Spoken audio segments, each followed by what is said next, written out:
Welcome back to the Deep Dive. Today, we're diving into, well, this world of market movers, all those interesting tech trends out there. And, we're basing this on what you've been interested in lately. Always interesting to see what's grabbing people's attention. Yeah, and we're dissecting this, the EQAI Morning Briefing from October 23rd. You sent that over, so thanks. Yeah, this morning briefing, it's got some headlines, some really intriguing ones. It does. It really does. Big investment disclosures. We're talking strategic acquisitions. Even a bit of a crypto puzzle in here. Ready to jump in? Oh, absolutely. Let's unpack this. Okay. So Invesco Ltd., now they're, a major investment firm. They just filed a couple of Form 8.3s. Right. Those are important. No, I know. Those might sound, well, a bit jargony, but trust me, worth paying attention to. Big signal flare, basically saying to the public, hey, Invesco's making moves, And not just any moves. These forms tell us they're buying or selling big chunks of companies. Yeah, and the companies involved here, pretty interesting, I gotta say. We're talking Anglogold Ashanti, big name in the gold mining industry, and then International Paper Company. Two very different fields. It's true. Makes you wonder what they're thinking, right? It suggests maybe they're hedging their bets, a little economic uncertainty. Yeah. Gold. Safe haven.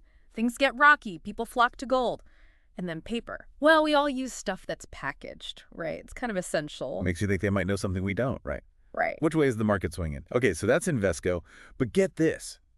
Jayud Global Logistics. They're making a splash. Mm-hmm. And we're talking California. Big, you could even call it a land grab in the logistics sector. And when a global logistics giant like that decides to, plant their flag somewhere, it's strategic. They're buying up stakes, two big logistics facilities, both in California. Okay, so what's the big deal with California? Why not, say, Texas? Why not Florida? Think about it. California, gateway to global trade. You've got those massive ports, Los Angeles, Long Beach, plus e-commerce is just exploding, right? You need a super efficient logistics network, got to get all those online purchases delivered. California's right in the middle of it all. So it's about securing their place. Exactly. In a market that's just growing and growing. Yeah. Makes sense.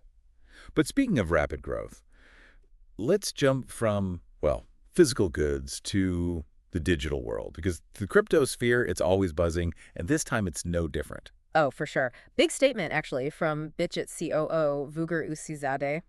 Really resonated with me.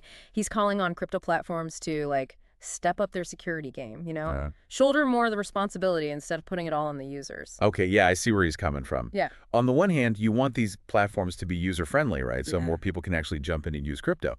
But on the other hand, security is huge, especially when you're talking about people's money. Exactly. It's like this balancing act. No one wants to be wrestling with, 50 security steps just to buy a cup of coffee with Bitcoin. Right. But then again, look what happens when platforms are vulnerable, right? It's a tough one. Yeah, totally. Speaking of balancing acts, let's talk about a company that knows a thing or two about, navigating some challenging terrain Winnebago industries. Their latest earnings report, it's got people talking. Yeah, it's interesting, right? Their revenue actually beat what everyone expected. Hold on. So they made more money than expected, but their stock still went down. What's going on there? It's all about the profit. So yeah, revenue was up, sold more, but they missed their profit targets. So higher costs are eating into the profit. Is that what we're seeing? Inflation, supply chain problems? I mean, those are definitely factors, right, across the board. But with Winnebago, seems like the demand is slowing down, especially for those big ticket purchases. Makes sense. RVs are great, don't get me wrong, but they're definitely a luxury, especially if you're watching your spending. Exactly. It's like Winnebago, they could be a sign of things to come, for the whole consumer discretionary sector. Yeah, investors watching closely, seeing how people are, how they're spending their money right now. Big question. Big question for sure. Speaking of things to watch, let's talk about the financial markets in general, because I'm hearing some rumblings of a, pretty rare situation brewing. Potentially volatile? Oh, yeah, buckle up. We're talking the dollar, yields, and gold all surging upward at the same time. Okay, time for a quick refresh, maybe. Remind me, what happens when those three, when they decide to move in the same direction? Because isn't that unusual? Very unusual. Okay, so let's break it down. You've got the U.S. dollar, right? It's like the heavyweight champion of currencies. Right. And when it gains strength, other currencies can weaken. Impacts things like global trade, the whole deal. Right. Then you've got yields. Think of them like interest rates, but on a much bigger scale. When yields go up, investors usually expect higher returns, which, can be good or bad, depends. And finally, gold. Classic safe haven. When investors get nervous about the economy, they tend to flock to gold. Got it. So basically, these three, they don't usually hang out together. What's going on? Why are they moving in sync? That's the million-dollar question, isn't it? Could be a flight to safety, global uncertainty, or maybe it's a sign that inflation is about to heat up again. It's complex, that's for sure. This is why I love a good deep dive. Always something new. Okay, from market mysteries, let's shift gears a little. Let's talk tech, specifically optical transceivers. Oh, yeah. Admittedly, not something I think about every day, but it sounds important.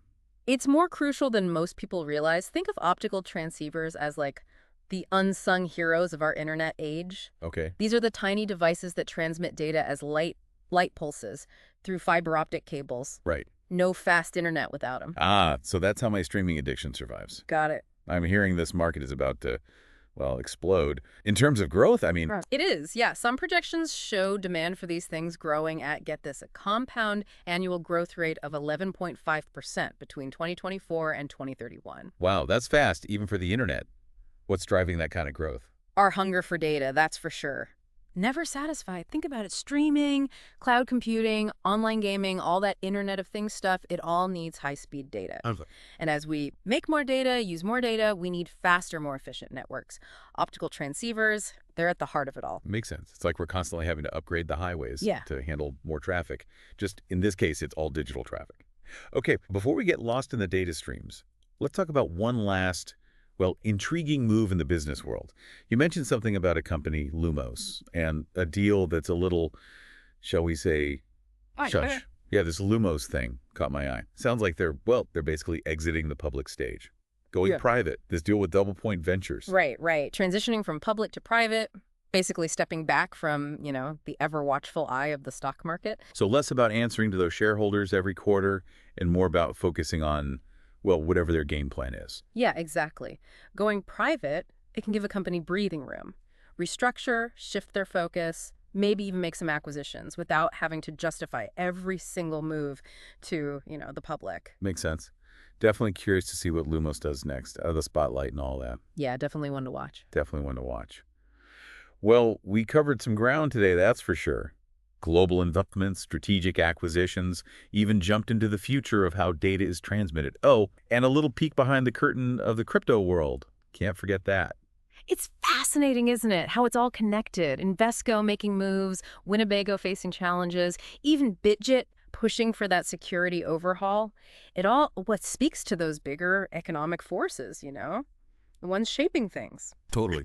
It's like we're putting together this giant puzzle, and each deep dive, well, it gives us a few more pieces to connect. So what will you explore further? What sparked your curiosity today? Keep those questions coming. We'll be back soon with another deep dive. Until then, happy learning.